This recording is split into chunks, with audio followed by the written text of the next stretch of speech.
ప్రేక్షకులండి, మీ అందరికీ నా హృదయపూర్వకం చెల్లిస్తున్నాను. సజీవ సువార్త అనే కార్యక్రమం ద్వారా యేసు ప్రభు యొక్క ఆశీర్వాద పొందాల్సిన ప్రేమగా మిమ్మల్ని ఆహ్వానిస్తున్నాను. ఈరోజు దేవుని వాక్యం ధ్యానం చేసుకున్నాం. అంశము దేవుని ఆలయానికి వస్తే, దేవుని ఆలయానికి వస్తే మనకు ఉపయోగాలు ఏమిటి? కనుక దేవుడి బిడ్డల మనము ప్రతి ఆదివారం దేవుని సన్నిధికి వెళ్తుంటాం. ప్రతి ఆదివారం దేవుని వాక్యం వింటుంటాం. అయితే మనకు కలిగే ఉపయోగం ఏంటి? మనకు కలిగే ఆశీర్వాదం ఏంటి? దేవుని మంది వెళ్ళకపోతే కలిగే నష్టాలు ఏంటి? కొన్ని విషయాలు మనం ధ్యానం చేసుకుందాము. దేవుని వాక్యం ధ్యానం చేసుకుందాము. చదువుకుందాము. యెషయా గ్రంథము 56వ అధ్యాయము 6వ వచనం నుంచి 6-7 వచనాలు చదువుకుందాము. విశ్రాంతి దినమున అపవిత్రపరచకుండా ఆచరించు, నా నిబంధన ఆధారం చేసుకొచ్చు, యెహోవాకు దాసులైన యెహోవా నామమును ప్రేమించు, ఆయనకి పరిచయం చేయమని ఆయన పక్షపం చేయి. అన్యులు నా పరిశుద్ధ పర్వతం దూరంగా వచ్చింది. నా ప్రార్థన మందిరము వారిని ఆనందింపజేసింది. నా ప్రార్థన మందిరం వారిని ఆనందింపజేసింది. నా మందిరం సమస్త ప్రార్థన మందిరం, నా మందిరం సమస్త జనులకు ప్రార్థన మందిరం. యేసుబాబు ఎదిగి మన ప్రభు నమ్మకని విశ్రాంతి దినం ఆచరిస్తున్నాం. విశ్రాంతి దినం 6 దినాలు పనిచేయాలి, 7 దినాలు విశ్రాంతి తీసుకోవాలి. విశ్రాంతి దినం ఆదివారం వచ్చింది. విశ్రాంతి దినం పాత నిబంధన ప్రకారంగా శనివారం రావచ్చు. అయితే కొత్త నిబంధన ప్రకారంగా ఆదివారం దేవుని ఆరాధించాలని బైబిల్ ఉంది, కొత్త నిబంధనలు. కానీ దయచేసి ఆదివారం మనం దేవుని సన్నిధికి వెళ్తున్నాము. దేవుని సన్నిధికి వెళ్ళినప్పుడు మనకు కావాల్సిన ఆశీర్వాదం ఈరోజు విషయాలు మనం ధ్యానం చేసుకున్నాం. దేవుని మందిరానికి వెళ్ళినప్పుడు దేవుడు మనసును ఆనందం చేస్తాడు. ఎక్కడ ఆనందం చేస్తాడు? ప్రతి మనిషికి ఆనందం కావాలి. దేవుడి మందిరం అయితే దేవుడు ఆనందంగా అయితే దేవుడు ఆనందింపజేస్తాడు. ఈ రోజు ఆనందం లేదు. అక్కడ చూసి కష్టాలు, బాధలు, సమస్యలు లాగాలి. కనుక దేవుడి మందిరం ద్వారా మనకు ఆనందం వస్తుంది. దేవుడి మందిరం దేవుడి మందిరం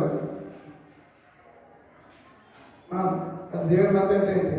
దేవుడి మందిరం ఏంటంటే ఒకటి మొట్టమొదటిగా మానవుడు దేవుడు కలుసుకునే స్థానం. మానవుడు దేవుడు కలుసుకునే స్థానం. ఆ రోజు ఇస్తాను ఆశీర్వాదం బాగా పనిచేస్తున్నాం. 7వ తేదీ దేవుడి మందిరం దేవుడిని కలుసుకుంటాం. ఎందుకంటే దేవుడి సమాజం దేవుడు నిలిచేవాడు. దేవుడు నిలిచాడు కనుక దేవుడి వాక్యం చెప్తున్నప్పుడు వాక్యం ద్వారా దేవుడు మనం దర్శిస్తాడు. వాక్యం ద్వారా దేవుడు మనం బలపరుస్తాడు. వాక్యం ద్వారా దేవుడు ఆశీర్వదించబడతాడు. కనుక మనం ఏం చేయాలి? మరి మానవుడు దేవుడు కలుసుకునే స్థానం. అదే సమయం మంత్రిగా రాసింది. ఏం రాసిందంటే 3 సమయాలు దేవుడు మందిరంలో పరిచయం చేయించాడు. సమయాలతో దేవుడు మాట్లాడాడు. సమయాలు 3 సార్లు పిలిచాడు. దేవుడు మాట్లాడు. ఇంచేత దేవుడిని పరిచయం చేస్తాడు. దేవుడు సరళుడు. ఏడు ఎక్కడ ఉన్నాడు? ఏడైతే మాట్లాడే దేవుడు. కారణం మంద దృష్టిగా వాడేది. కానీ ఏడైతే మాట్లాడి కానీ ఆయన ఎవరిసైనా సమయంతో దేవుడు మాట్లాడాడు. కానీ దేవుడు మాట్లాడే దేవుడిని ఆశ్రయించే సమయాన్ని దేవుడు ప్రవక్తగా మరి నియమించుకున్నాడు. దేవుడు మాట్లాడి గొప్ప ప్రవక్తగా చేశాడు. కనుక సమయాన్ని దేవుడు మనుషుడు. కనుక మనం దేవుని మాట్లాడినప్పుడు దేవుడు మనల్ని గొప్ప వ్యక్తిగా చేస్తాడు. దేవుని మాటకు లోబడి, దేవుని వాక్యానికి లోబడి, దేవుని మందికి వెళ్ళినప్పుడు దేవుని వాక్యానికి లోబడి, దేవుని మందిలో దేవుని వాక్యం విని దేవుని స్థితిస్తున్నప్పుడు గొప్ప వ్యక్తిగా మనం అసలు బైబిల్ చదివి ఇంటి మట్టికి వింటూ కానీ ఇంటి మట్టికి ముందు కానీ గ్రహించుకుంటున్నాం. అనేకసార్లు దేవుని ముందుకు వెళ్తాం. కానీ జీవితంలో ఆనందం లేదు, శాంతి లేదు. కానీ దేవుని మంది వాక్యానుసారం జీవించాలి, వాక్యానుసారం అలవాలి, వాక్యానుసారం సమయాలు లోపట్టాడు. గొప్ప వాక్యం లోపట్టాడు, దేవుని స్వరాలు లోపట్టాడు, దేవుని ఆశీర్వాదం పొందగలిగాడు.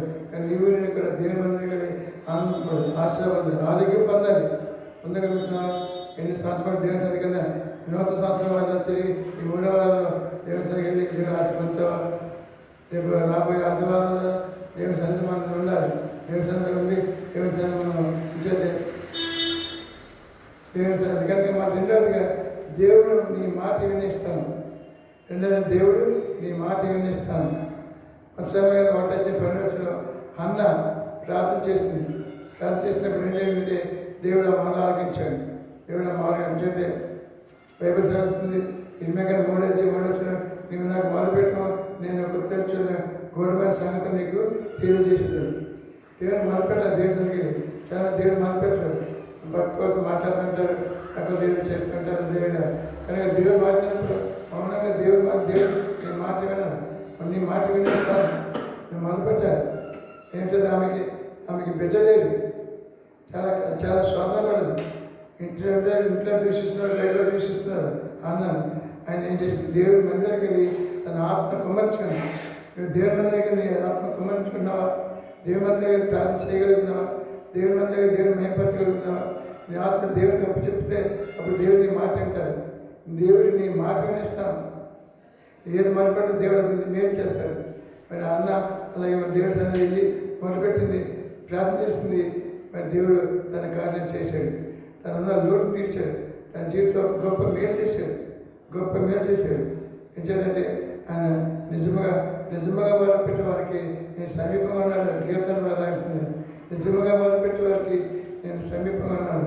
నువ్వు నిజముగా మొదలుపెట్టు తప్ప దేవుడికి సాధ్యం. నిజముగా నీ జీవితం నిజాయితీ, యథార్థ, పవిత్ర, పరిశుద్ధత కాపాడుకుంటే దేవుడు మొదలుపెట్టు. నీ కుటుంబంలో నీకు బిడ్డలేమో, లేదా అన్యాయంగా బాధపడతామో, కష్టాలున్నామో, బాధలున్నామో, అనేక నిందిస్తున్నామో, నిందకి పాలవుతామో మొదలుపెట్టి దేవుడు ఇల్లు మొదలుపెట్టా. దేవుని సాధకన్నా మన ఇంటి దగ్గర ప్రార్థన చేయగలుగుతున్నావా? నువ్వు మందిరం ఉన్నప్పుడు ప్రార్థన చేస్తున్నావు, మందిరం వెళ్తే ప్రార్థన చేస్తున్నావు, కానీ ఇంటి దగ్గర ప్రార్థన చేయగలుగుతున్నావా? ఉపాస ప్రార్థన కానీ వ్యక్తిగత ప్రార్థన కానీ ఎంతసేపు చేయగలుగుతున్నావు, ఎంతసేపు ప్రార్థన ఉండగలుగుతున్నావు? ప్రార్థన శక్తి, ప్రార్థన ఆత్మను పొందితే గొప్ప దీవెన, గొప్ప ఆశీర్వాదం, గొప్ప మేలు పడతాం. కనుక మూడోదిగా నీ సమస్యలకు జవాబు ఇస్తాను. దేవుని ముందు ఏంటంటే నీ సమస్యలకు జవాబు ఇస్తాను. కనుక దినంతా 2వ గ్రంథము 7వ అధ్యాయము 1 యెహోషాపాతు కథ అన్నాడు. అతను రాజుగారు ఆయన మీదకి 3 రకాల సైన్యం దండెత్తుకు వచ్చింది. దండెత్తుకు వచ్చినప్పుడు అతను దేవుడి మందికి వెళ్ళి ఏం చేశాడంటే ప్రార్థన చేసినప్పుడు శత్రు జయించగలిగాడు. దైవజనుడు ప్రార్థన చేశాడు. మరి తర్వాత అంటే అక్కడ పవనస్తుడు మరి వాద్యాలు వాస్తూ పాటలు పాడారు, గొప్ప దేవుడు స్థుతించాడు, దేవుని కనపరిచాడు.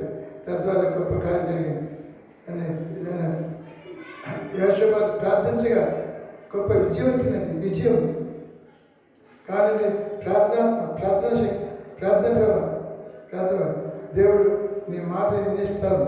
ప్రార్థన స్థానానికి దేవుడు మందంటే నీ మాట వింటాడు. దేవుడు మంత్రి ఎంతవరకు ప్రార్థిస్తావు, నీ మాట విని దేవునికి సాయం చేస్తాడు. అలాగే యెహోషాపాతు దేవుని మందికి వెళ్ళాడు, ప్రార్థించాడు, శత్రువు జయించగలిగాడు. నువ్వు కూడా శత్రువు జయించాలి. ఎవరైనా శత్రువు, అపవాదిని శత్రువు, అపవాది జయించాలంటే మొట్టమొదటిగా కష్టంగా బాధించాలి. నా మందిరంలో ప్రజలు ఆనందింపజేస్తున్నారు, లేకపోతే కదా నువ్వు ఆనందంగా ఉన్నారు, సంతోషం. ఈ సంవత్సరం ఎన్ని రోజులు దేవుడి మంది మానేశారు, ఎన్ని నెలల మంది మానేశారు గత సంవత్సరంలో, ఎన్ని రోజులు, ఎన్ని వారాలు దేవుడి మంది విడిచి దేవుడు దూరంగా దేవుడి మంది సమయంలో అనే పనిపడి పెట్టుకుని దేవుడు దూరం అవుతున్నామో, వ్యక్తిగత జీవితం దేవుడు దూరం అవుతుంది. ప్రతి వారం కూడా దేవుడి సన్నిధిని కనపడితే గొప్ప దేవుని పొందగలరు. కనుక నీ జీవితంలో నీ మందిలో నీ ఎదుట ఇప్పుడు ఏం చేసింది, నీ మంది నీ ఎదుట ఏంటి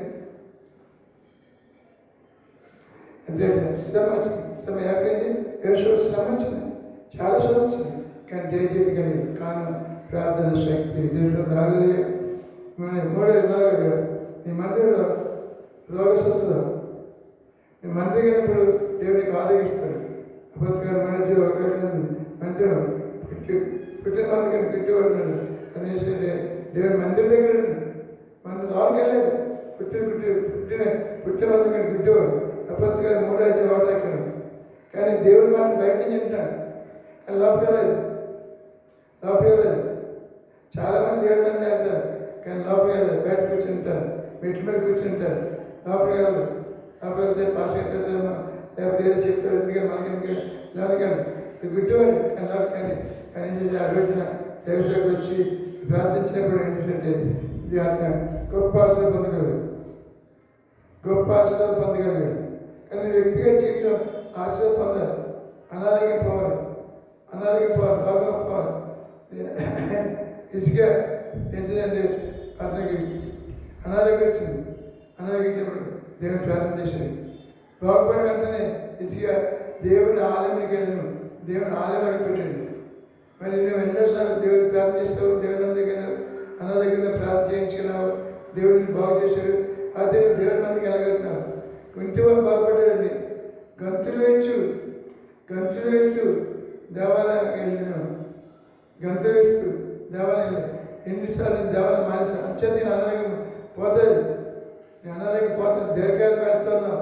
దేవుని మంది క్రైస్తవుడు దేవుడిని నమ్మిన పెట్టావు, ప్రభుని నమ్మిన పెట్టావు, ప్రభుని ఎరిగిన పెట్టావు. కానీ వ్యక్తిగత జీవితంలో మరి దేవుని మందికి వెళ్ళకపోతున్నాం, దేవుని మందికి వెళ్ళకపోతున్నాం. కనుక దేవుని మంది అడిగిపెట్టు, తప్పే దేవుడు తీరుస్తాడు.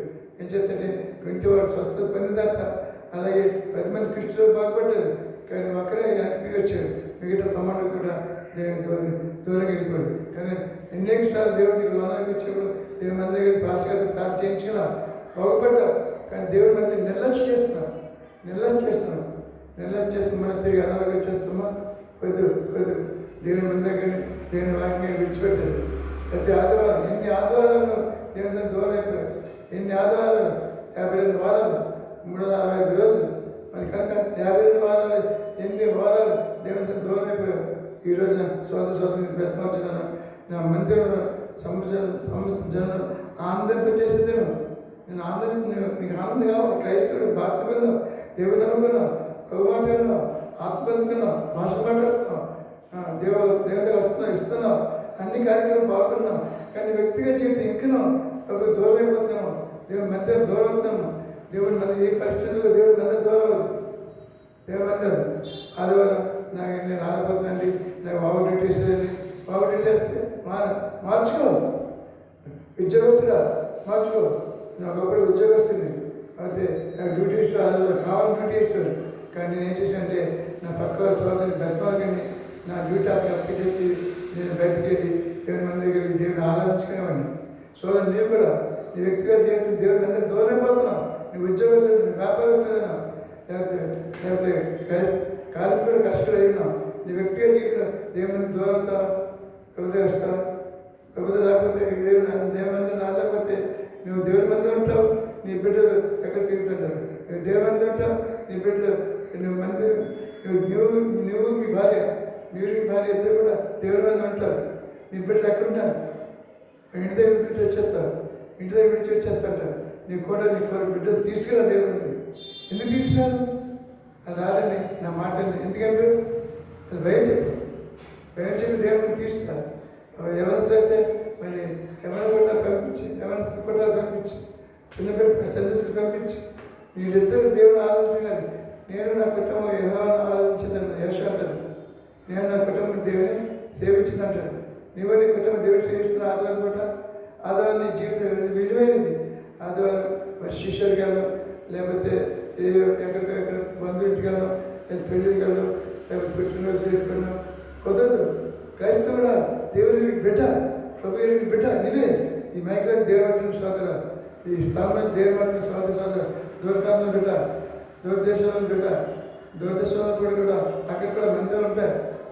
నాకు బాబు పెట్టండి, లేకపోతే ఇంట్లో మరి ఇంట్లో చాలా పనులు ఉన్నాయండి, ఏమైనా చక్క పెట్టుకొని సాగు చెప్తున్నావు.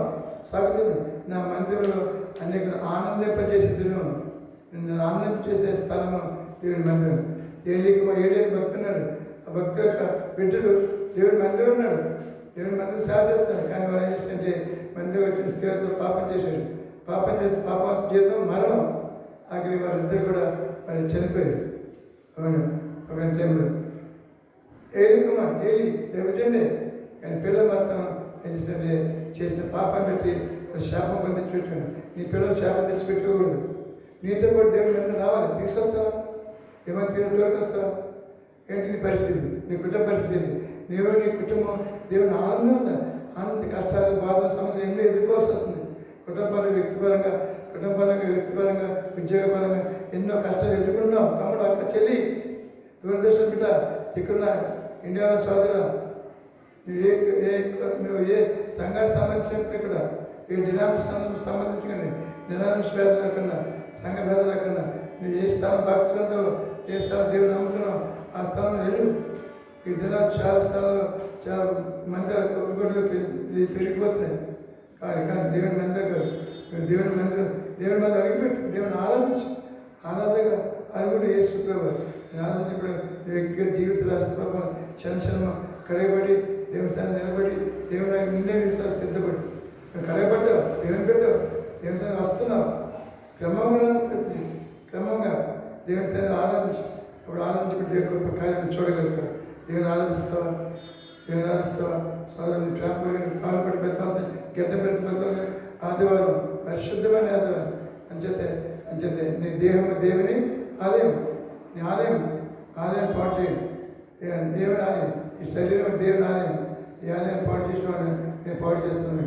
కానీ ఈ ఆలయంలో దేవుడు ఉన్నారు, ప్రభు ఉన్నారు, ప్రభు మేడ ఉన్నారు, ప్రభు దేవుని ఉన్నారు. ఈ శరీరం ఆలయం, ఈ శరీరం ఆలయంలో దేవుడు సన్నిధి అనిపించారు. ఈ రాకపోతే కట్టబడిన ఈ యొక్క 4 కోళ్ళ మధ్య శరీరం ఆలయం కాదు, దేవుడి చేత కట్టబడిన శరీరం, దేవుడి చేత నియమించబడిన శరీరం. ఈ శరీరం దేవుడు స్థితించు, పాట ద్వారా, వాక్యం ద్వారా, సాక్ష్యం ద్వారా ఈ శరీరం దేవుడు సమర్పించు. సజీవయాగంగా నీ దేవుడు సమర్పించు. దేవుని మందిరాన్ని దేవుని సన్ని సమర్పించుకుంటే దినదినము ప్రభువులు అంటే తప్ప ఈ నూతన సంవత్సరం నూతన కార్యం చూడగలరు, నూతన సంవత్సరం నూతన దేవుని పొందగలరు. మీరు మీ బిడ్డ కూడా ఆశ పొందగలరు. పైగా నీ దేవుని దూరం అయితే పాపం పెట్టాల్సిన సాతాన్ని నేను శోధించి దేవుని దూరం చేస్తుంది. ప్రభు మంది కలకుండా ఏదో ఆశగా పెట్టేసి నేను దూరం చేస్తాను. దానికి నేను లోపడకుండా ప్రభుత్వ సాగిపో. పరిశుద్ధత లేకుండా దేవుడు ఎవరు చూడలేదు. కానీ పరిశుద్ధత పొందాలి, దేవుని సన్నిధికి వెళ్ళాలి, వాక్యం వినాలి, దీవిని పొందాలి, ప్రభులకు సిద్ధపడాలి. ఈ ప్రతి మాట దేవుడు మిమ్మల్ని మీ కుటుంబాన్ని దేవుడు దీవించక పరిశుద్ధత లేకుండా దేవుడు చూడలేదు. నేను మందిరం కన్నా ఇంకా పాపం చేస్తున్నాను, దేవుని మందిరం బయటకు వచ్చిన ఏ రకంగా పాపం చేస్తున్నావు, నిన్ను పరీక్షించుకుని ప్రభా నీ మందికి వచ్చాను ప్రభా, ఈ శరీరం మంది పాడు చేయకుండా నీ మందికి వచ్చి దేవుని మాట్లాడుతున్నా ప్రభా, నన్ను క్షమించి దీవించు, ఆశీర్దించు. నిన్ను నిండాన్ని క్రైస్తవుడిగా నిండాన్ని విశ్వాసగా నేను ఉంటాను ప్రభా. ఏ పరిస్థితులు తప్పుకోను, ఏ పరిస్థితులు పడిపోను ప్రభా. నీవే నాకు ఆధారం ప్రభా. అన్నిటిని సమర్పించుకుంటా. ఈ కొద్ది మాట దేవుడు దీవించుగాక. ప్రార్థన చేసుకుందాం. ప్రార్థన సకల శివకాలం పొందిందావా నీ గణామ స్థితి వల్ల చెల్లించుకొచ్చున్నాం.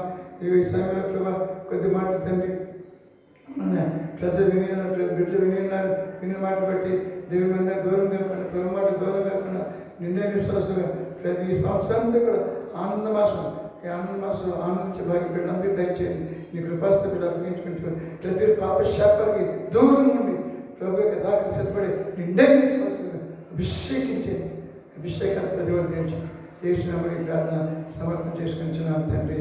ఆమె ఇట్లు మీ సోదరుడు బిషప్ తీసుకున్నారు రోజుపేట కాకినాడ చెప్పి ఇండియా. మరి లైక్ వినండి, దేవుని యొక్క వర్తమానం వినండి, లైక్ చేయండి, సబ్స్క్రైబ్ చేయండి, సబ్స్క్రైబ్ చేయండి, లైక్ చేసి తప్పగా దేవుడి మంది మీ కుటుంబాన్ని జీవిస్తారు.